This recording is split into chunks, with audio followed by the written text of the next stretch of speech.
Have you ever walked into a store and spent more than you planned to? That's no accident. Stores are using the power of psychology to influence your decisions. And once you know how they're manipulating you, you'll never look at shopping the same way again. First up, let's talk about product placement. The strategic positioning of products to influence what you reach for on the shelves. Stores know that you're more likely to pick up products that are right in front of you. After all, eye level is buy level. Take Tesco for example. The products that they most want you to buy are right at eye level in front of you on the shelves. These are often the high profit margin products that make Tesco the most amount of money. This also applies to different types of customers. Children's cereal is often lower down on the shelf, and that's because it's at their eye level. And this is the perfect opportunity for them to pick up the cereal and say to the parents, I want this one. Putting pressure on the parent, and they're busy trying to shop for themselves as well. This clever placement of products drives up sales for Tesco, and they know exactly the right place to put a product in order for it to sell. Next, we've got colour psychology. Certain colours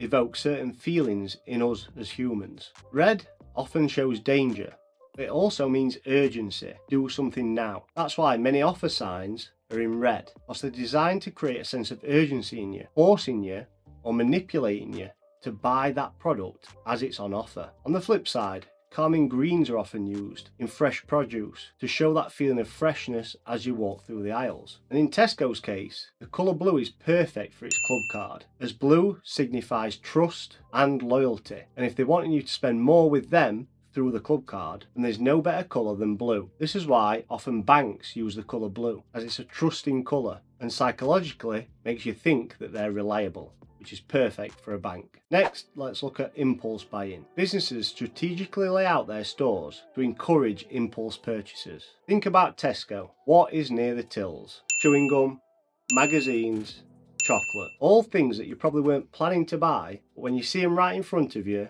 you pick up quickly and make that purchase. These extra sales make Tesco a huge amount of money, as these are purchases that you didn't go into store intending to make. And if you think about this, if 1 million customers put £1 extra in their bag, that's £1 million for Tesco that they otherwise wouldn't have got. And this strategic layout from a visual merchandising perspective means that the company is making more money from you, the customer. And finally, let's talk about loss aversion. This is a psychological principle that basically means that we're more motivated to avoid losing something than we are of gaining something of equal value. And this tactic is used heavily in Tesco's club card only pricing. It basically means that you get special offers if you use your club card. However, this is more of a psychological trick than an actual saving for customers. For example, you might see some of your favourite coffee priced at £6.99, but if you use your club card, it's £4. And this is because of loss aversion. You don't want to miss out on that deal by not using your club card. Tesco here have also used price anchoring. So they've anchored the value of that coffee at £6.99 in your mind. But now, by saying it's £4,